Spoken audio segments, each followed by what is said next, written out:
Për më shumë se 2 dekada, nuk ishte ndëshkuar asnjë person për dhunën seksuale gjatë luftës.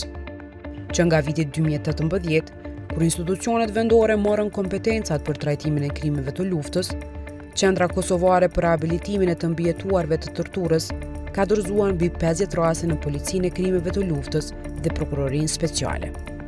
Në këtë periudhë janë ngritur 12 akt akuza. 4 raste kanë përfunduar gjykimin me 3 dënime për dhunë seksuale. Qendra Kosovare për Rehabilitimin e të mbijetuarve të torturës i ka përfaqësuar të gjitha rastet me avokat, jurist dhe psikolog. Deri tani janë shqiptuar 58 vjet burg për 4 të akuzuarit. Dënimet përfshijnë: Zoran Vukotić, 13 vjet burg, vendim i konfirmuar në të gjitha shkallët. Živojin Nesić, Zhika, 15 vjet burg, është në vuajtje të dënimit. Ivica Rajković, 15 vjet, dhe Dragan Denić, 15 vjet, të dënuar në mungesë.